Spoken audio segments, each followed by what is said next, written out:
Good morning, one and all. Myself, Dr. KATHIRESAN, Associate Professor, Department of Pharmacy, ANNAMALAI University. In this video session, I am going to discuss about pharmaceutical validation. The overview of today's presentation is introduction to validation, types of validation, elements of validation, cleaning validation, and analytical method validation by using HPLC.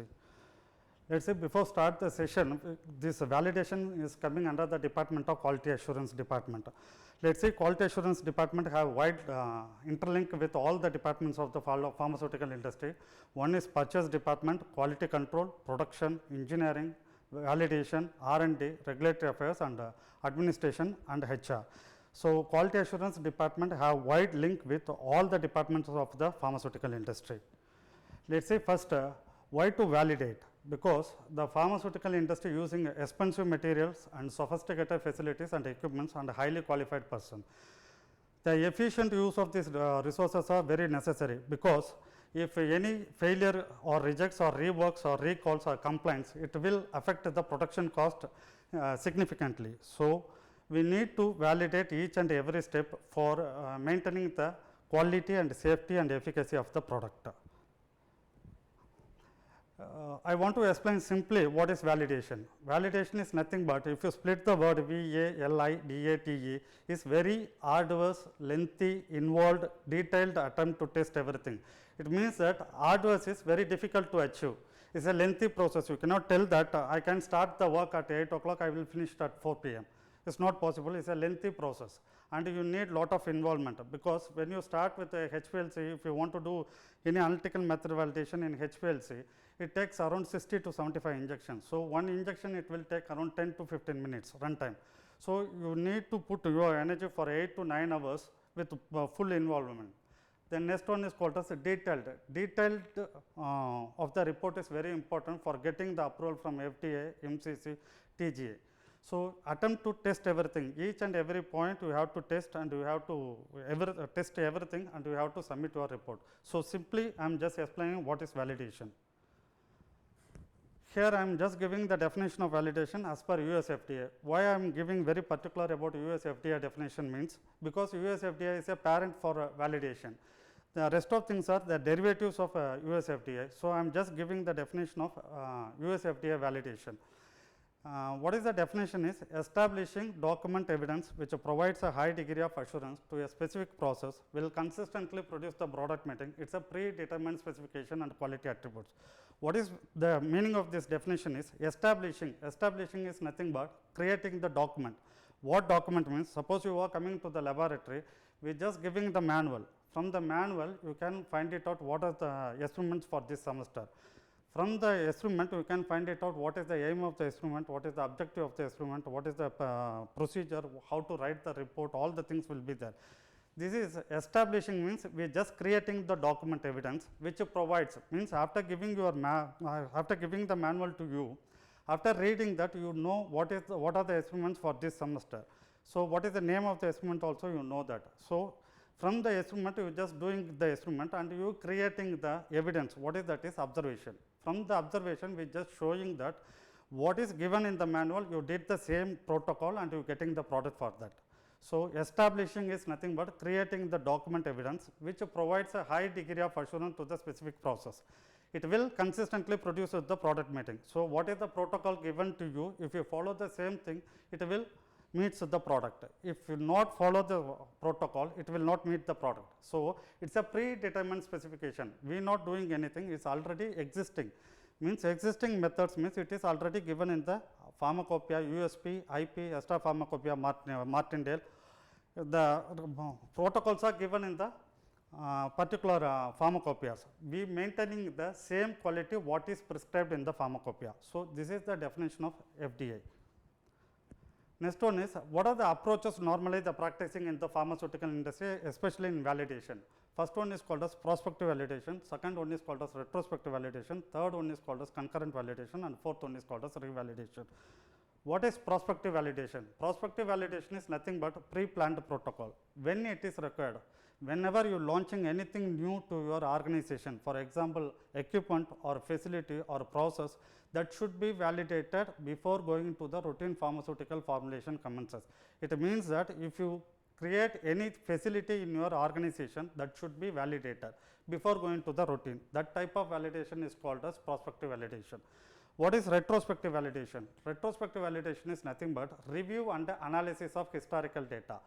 Normally, when the PG student goes to the industry, especially in quality assurance department, they used to give this type of validation is called retrospective validation. What is retrospective validation? Suppose in 2020 to 21, whatever the process happened, they will give the file to you, and based on the file, you have to take the data. From the data, you have to show that the data is converted into graphical presentation. From the graphical presentation, you can show that your process always within your control.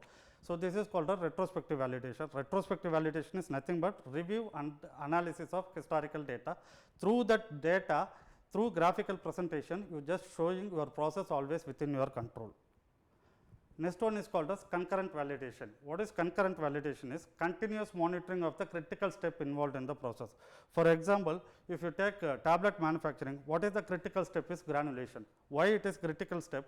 If you not meet the granulation properly, your practical yield will be question mark. So, suppose I am giving for 100 tablets, I am giving the raw material for 100 tablets. If your granulation is not perfect, you will reach only 80 tablets. So, there is a question of 20 tablets question mark. It is 20 tablets means directly linked to the financial. So, concurrent validation is nothing but continuous monitoring of the critical steps. So, if you take tablets, granulation is the critical step.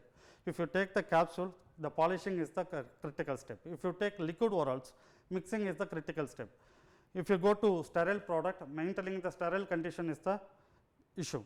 If you go for aerosols, the maintaining the dose content in the last spray is a critical step. So, what they will do, in the critical step, in any problem arises, you should resolve in the particular step. That type of validation is called as concurrent validation. So, it is simply explaining the critical step involved in the process. Next one is called as revalidation. Prospective validation is whenever you are launching anything new that to be validated, that validation is called as prospective validation. When you go for revalidation, if you are changing anything, that to be validated, that validation is called as revalidation. For example, laminar airflow chamber is installed means newly installed, you go for prospective validation. If that fan is not worked, I replace the fan, that is go for revalidation.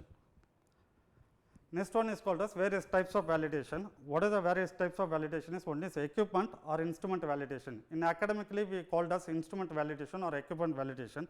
When you go for pharmaceutical industry, they use the terminology is called as qualification certificate.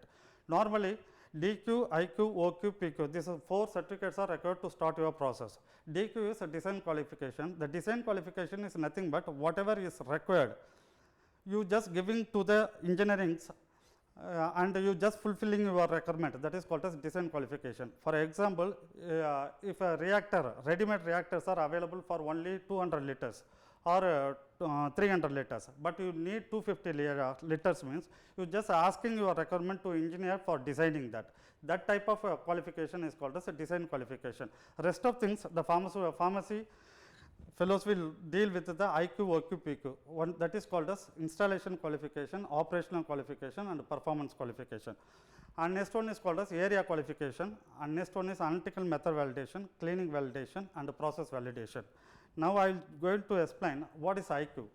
What is installation qualification is nothing but suppose you are purchasing any new equipment. For example, if you are purchasing HPLC, after getting the HPLC, there will be the manual, installation manual will be there. That manual, as per manual, you have to install everything. So, how to connect the pre-injector, injector, column, everything you have to connect as per the given instruction. Suppose you are purchasing the tablet machine, 28 station machine, you have to get the manual, and according to the manual instruction you have to install that. Means once you purchase, if you want to install in the first floor, whether it is capable to install in the first floor or not, you have to ensure that. So, as per installation procedure, you have to do the installation qualification. Then operational qualification. After installation, you have to operate the system, and whether it is what you giving the instruction, whether it is obeying or not. For example, if you purchase the hot air oven, if you maintain 100 degrees centigrade, after giving the instruction to the 100 degree centigrade, if you enter the 100 degree centigrade, whether 100 degree centigrade is maintaining or not inside, you have to check. How to check? By using the probe test. You have to keep the different probes in the different location, and you have to find it out what is the temperature of the each probe, whether 100 degree is maintained or not. The next one is called as performance qualification. What is performance qualification? After purchasing, you just giving the certificate is called as operational qualification. Operational qualification, after 1 year, whether it is performing the same or not, you have to ensure. For example, if you have in your pharmaceutical industry neocoater coating machine, it may be the 100 RPM per minute, but while purchasing it will be 100 RPM. After 1 year, due to continuous process, there may be the rotation speed may be reduced. So, you have to do the performance qualification. In performance qualification, after 1 year or 6 months, depends upon your batch size, you have to do the performance qualification and ensure that it is the same 100 RPM is maintained. If it is not maintained, only 99 is coming, means we have to change in the SOP. In standard operating procedures, we have to instruct this is only 99 RPM. For example, if it's same thing for HPLC also, while purchasing it may be detect 0.1 ppm. The detector capacity can detect the 0.1 ppm, but after 1 year, whether it will detect the 0.1 ppm or not, you have to ensure that. How to ensure that? After that, you have to slowly reducing the concentration of your sample, and you have to ensure whether it can able to detect the 0.1 ppm or not. If it is not able to detect it, only up to 0.5 ppm is detecting, you have to change in the SOP. This instrument from this date it is capable to detect only 0.5 ppm. Next one is called as DQ. DQ actually it is not coming under the pharmaceuticals. We just giving the what is requirement to the engineering.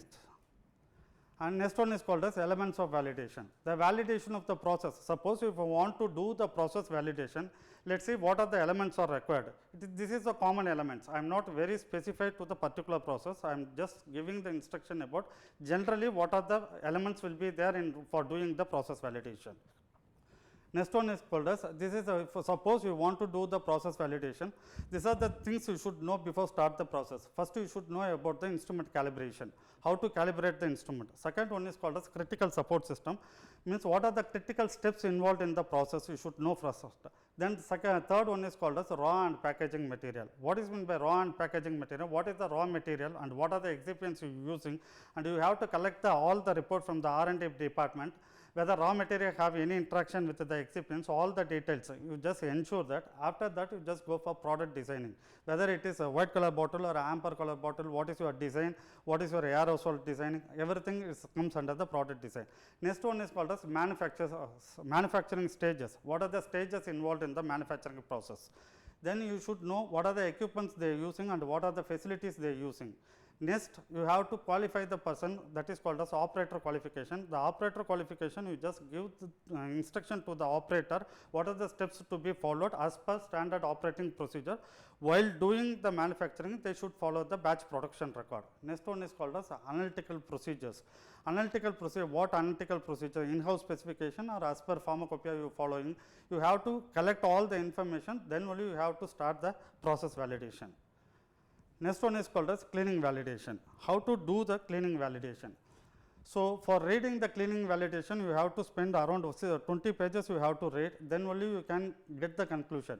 Normally, when PG students go for industry, if they get a cleaning validation, for 6 months period, they do not know how to start the work or how to end the work. Because the reason, because it is an interdisciplinary work, you have to work in the quality assurance department, quality control department, production department and documentation department. So, the fellows, those who are working in the industry newly going to the project, they do not know how to start the work. So, if you are going for project work, if they are giving the cleaning validation, so your 6 months duration to be divided into 4 phases. One is called as a development phase, another one is called as planning phase, third one is called as execution phase, and the fourth one is called as a maintenance phase. If you not completed any one phase, you cannot submit your report completely. So, in development phase, first phase, suppose if you have 6 months, you have to take for 1.5 months, you have to work in the development phase. In the development phase, first thing is analytical method development. Whether method is developed or not, you have to ensure that. If method is already developed, means you have to go for next step is called as analytical method validation. Analytical method validation, I will give you in detail in the next slides. For analytical method validation, you have to do in two way by using USP guidelines or ICH guidelines. If it is first phase is completed, you just go to the next phase, that is called as planning phase. What is planning phase? In the planning phase, which equipments you are going to clean? In the equipment, after selecting the equipment, where is the sample site, where you are going to collect the your sample. Second one is surface area. You have to calculate the surface area of the equipment. Then you have to collect the schematic diagram. First, in third step in the planning phase is, especially in the equipment process, you have to collect the schematic diagram of the equipment. Then only you can calculate the surface area. Then only whatever you collected the sample, that sample result you can convert into the total surface area. Next one is called as analytical selection and acceptance criteria. So, you have to which method you going to your validated method. After selecting that, you have to fix the acceptance criteria for your samples. So, what cleaning agent you using, what is active agent you using. For example, if you in your production unit, if you are preparing the paracetamol, normally they are using the cleaning with cold water, but paracetamol is highly soluble in hot water. So, if you replace the cold water to the hot water, minimum you can save 100 liters to 150 liters water. So, these are the things you have to include. So, for that you need the drug profile, whether drug is highly soluble in which medium. So, depends upon that you have to select the cleaning agent. Next one is called as protocol development. After doing these two steps, you have to develop the protocol and you have to write the protocol and you have to get from the approval from your higher authority and you have to train the individuals. After that, it will become, once it is approved, it will become as a cleaning SOP. So, the cleaning SOP after writing and approval, you have to train the individual, those who are going to do the process. Next one is called as execution phase. Once the protocol is executed, you have to clean and you have to collect the sample, and after collecting the sample, you have to test everything. If it is test passes, you just go for validation report. If the test is failures, you go for incident investigation, that is called as root cause analysis. You have to find out where there is the reason for failure. If it is not failed, you just go for a validation report and you just go for continuous monitoring, that is called as maintenance step. If it is changing anything, if you want to change anything in your setup, you have to go for revalidation. So, this is about the cleaning validation. And next one is called as analytical method validation by using HPLC. I am very particular about HPLC means when you go for UV, the steps are little bit minimum, but if you go for HPLC, it is precise also. So, I am just giving how to validate the analytical method by using HPLC. Here the definition, normally in FDA telling the analytical method validation, simply it is called as 8 steps of method validation, and sometimes they call it as in some guidelines it is mentioned as analytical performance parameter. In some guidelines they mention analytical figures of merit, especially if you go for MCC, Medicinal Control Council, and TGA, Therapeutic Good Administration for Australian guidelines, they will mention as analytical figures of merit. When you go for International Conference of Harmonization, that is ICH guidelines, they will mention in the name of validation characteristics. So, this is the steps normally involved. Normally, we follow analytical method validation by 2 guidelines. One is USP parameter, another one is called as ICH guidelines. What is the difference between these 2 guidelines is, one is as per USP, accuracy, precision, limit of detection, limit of quantification, specificity, linearity, range, ruggedness and robustness. What is the difference between ICH and USP is only system suitability. System suitability is the only parameter added, but in USP that is we doing in the specificity. So, the difference in the USP and ICH terminology is for the most part one. However, one notable exception, that is ICH treats the system to suitability as a part of method validation, where the USP treats in the separate chapter 621. So, discussion of definition of analytical performance parameters are given below. So, first accuracy, how to do the accuracy? It is a measure of exactness of the analytical method, means you just take the sample, you inject for 6 times, and whatever you are getting the value, whether your value is how close to your true value or your reference value, that you have to calculate, that is called as accuracy. I will tell you the practical procedure also how to do the accuracy. So, simple, whatever drug recovery percentage, normally they use in industry, it is called as recovery percentage for accuracy. you have to take just 25 milligram of working reference standard drug, and you just put it after taking the weight, you just put it in the 50 ml of volumetric flask. Before taking the volumetric flask, you just ensure the volumetric flask is clean and dried. After that, you just make up with the mobile phase up to 50 ml. So, that is considered as a stock solution. From the stock solution, you just taking the 1 ml of stock solution, you just spiking the concentration in 4 different volumetric flasks. One is labeled as 0.0, that is first one. Second one is 0.2, means from the 1 ml stock solution, you just take the 0.2 ml of standard, you just make up the volume. Like that, you just slowly spiking the concentration and injecting that and calculating the recovery percentage. After getting the chromatogram, you just calculating the recovery percentage. Second one is called as precision. What is precision means? How precise your test is, you have to check. In the same way, you have to prepare the solution and you have to inject the 6 times, whether the same reading means repeatability is there or not. You have to ensure that, and you have to ensure with the statistically also RSD, and with the help of SD, you have to prove that it is precise or not. You have to ensure. I will tell you the procedure how to do that. Normally, the precision, according to the ICH, the precision should be performed in the different levels. One is repeatability, another one is called as intermediate precision, another one is called as reproducibility. In ICH, it is not mentioned in the USP, but it in ICH, it is mentioned in the different 3 methods. So, what is repeatability? It is nothing but inter-assay precision. Is a result of method operating over a short time interval under the same condition. I am developed the method, I am in the short interval, I am just doing this experiment and I am getting the result. Whether I am getting the same values or not, I have to ensure. Second one is called as intermediate precision, is the result from within the lab variation due to random events such as different day, different analyst and different equipments. Means after developing the method, I am just giving the method to one more person as to do in the different version of the HPLC. They are doing the same by using the same protocol, they are doing that. After getting the result, you just comparing the result with your instrument and another instrument. Whether the result is precise or not, you have to ensure. Third, what is called as reproducibility, the result of the collaborative studies. You just whether the results are reproducible or not, you have to ensure. For that, ICH guidelines, it is mentioned in the 3 way. So, it's procedure, you have to again take a 25 milligram of working reference standard in the 50 ml volumetric flask. From that 1 ml stock solution is prepared. From the 1 ml, that what is the concentration of that stock solution is 10 ppm.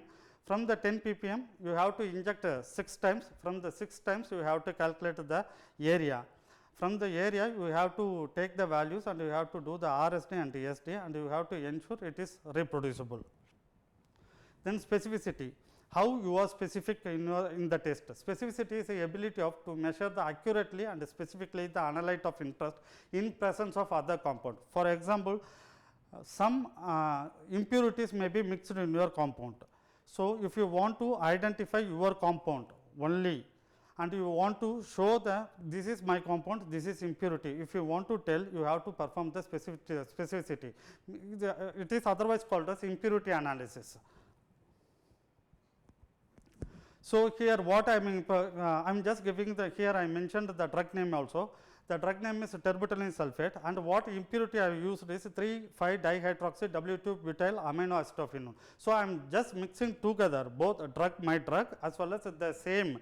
In the same time, it is the impurity also elute. So, I am mixing together and I am just injecting to the HPLC, and I am taking the 2 peaks. From the 2 peaks, I am just telling that this is my drug peak and this is the impurity peak.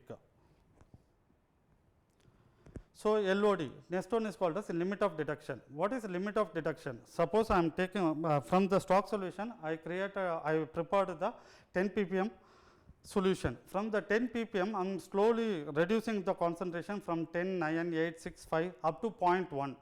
How long I can reduce means, once I sample is injected, I can able to find the peak, but I am not able to calculate the area. So, that is called as limit of detection, means I am just finding the capability of the detector, how much it can able to detect. So, what is that is I am slowly reducing the concentration from the lowest concentration. At the lowest concentration, I can find out the peak, but I am not able to calculate the area. Simple example, I can, by visual checking means I can see some distance one fellow is moving. So, one fellow moving I can able to assess, but I am not able to assess who is that. So, that is called as detecting capacity. Object is moving, I am identifying that. So, that is detecting capacity. Here also we just assessing the detecting capacity of the instrument. So, how to assess the detecting capacity? I am just reducing the concentration from the lowest concentration at particular point, it will show only the peak, but not area. So, that is called as limit of detection. If you want to calculate the signal to noise ratio, it usually comes the what is the standard limit for the 2 to 3 means 3:1 or 2:1. So, the ICH has recognized the signal to noise ratio convention, but also list two other options to determine LOD, visual non-instrumental methods are the means of calculating the LOD. So, you have to calculate by manually also you can calculate by lowering the concentration and taking the chromatogram, and manually you just putting the baseline, from the baseline you just calculating the area. So, what is the procedure is again 25 milligram of working reference standard is taken, and you just preparing the 1 ml, that is working reference standard drug is taken, and you just adding the 50 ml of mobile phase. From that you just taking the 1 ml, from the 1 ml you just make up to 50 ml. So, what is the concentration if you ask, that is 0.1 ppm. So, from 0.1 ppm I am injecting 6 times, and I am finding that I am getting only peak, but I am not able to calculate the area. It means that is the LOD of the sample. So, what is LOQ? Limit of quantification is nothing but like that. In the same way you have to the next step, LOD means you can find the peak, but area you are not able to calculate. If you slowly spike the concentration of the sample from 0.1 to 0.2 ppm, in 0.2 ppm it is showing the peak as well as area, means that is the LOQ. Means if you reduce the concentration, it will not show the area, means that is LOD. If you spike the concentration, it will show the peak as well as area, that is called as LOQ, that is called as quantification. I can able to quantify the amount of drug present in the given sample. What is the signal ratio limit is 10:1. And this is the procedure again, you have to take the working reference sample, means it is normal, this is a common stock solution. From the stock solution I am just taking the 5 ml, from the 5 ml you just make up to 100 ml, means the concentration of my sample is now 0.5 ppm. So, 0.1 or 0.2 is a LOD, 0.3 also for example 0.5 ppm I can able to get the peak as well as area, means 0.4 ppm I am not able to get the area, means the 0.4 ppm is LOD and 0.5 ppm is LOQ.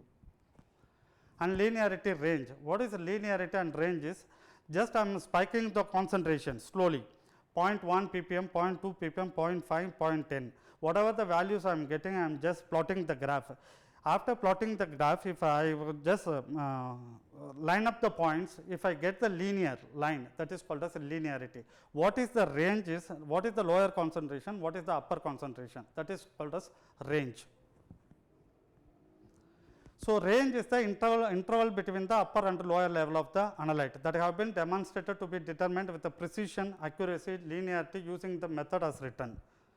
So, next one is a procedure. So, from the stock solution you just spiking the concentration 0.4, 0.6, 0.8, 1, 1.2 and 1.4. So, you just labeling that, then you just make up the volume with 50 ml by using the mobile phase, then injecting the just take the sample and inject for 6 times. From the 6 times you just taking the value, average value. After taking the average you just plotting the graph. After plotting the graph, if you join all the points, if you get linear, that is called as linear. What is the lower and upper limit is called as range. Ruggedness, what is ruggedness? Ruggedness is how it can able to reproducible. So, RST to be calculated, I am just giving the estimate to other person in the different laboratory, different analyst and different instrument and different reagents and different day. So, I am just handovering my experiment procedure to the other persons in the different laboratory, they are performing everything. After getting the report, I am just comparing the report with my report, that is called as ruggedness. It should not be deviated.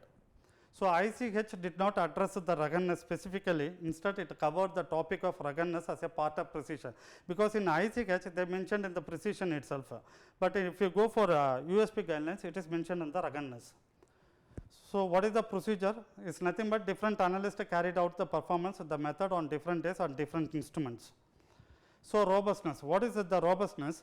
Suppose if you slightly, because mobile phase once prepared, next step while preparing there will be the slight change in the pH. That slight change in the pH will not disturb your experiment.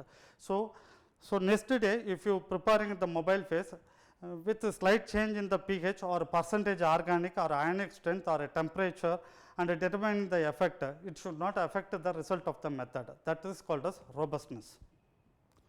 So, as in ICH, robustness should be considered early in the development of the method. In addition, if a result of method or other measures are susceptible to variation in method parameter, this method should be adequately controlled and a precautionary statement included in the method documentation. So, whatever you getting the values, that should be documented for approval. So, system suitability. What is system suitability? Is nothing but whether this system whatever you developed the method is suitable or not, you have to justify that. So, your values are able to reproducible or not, and your resolution factors are reproducible or not, you have to ensure that.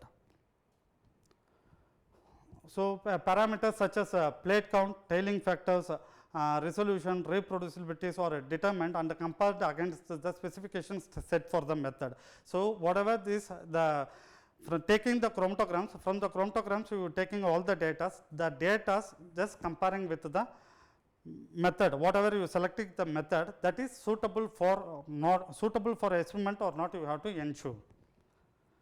And this is USP chapter 1225 on validation of analytical methods, specifically addresses the terms and definition, but leaves the protocol and the methodology open for interpretation.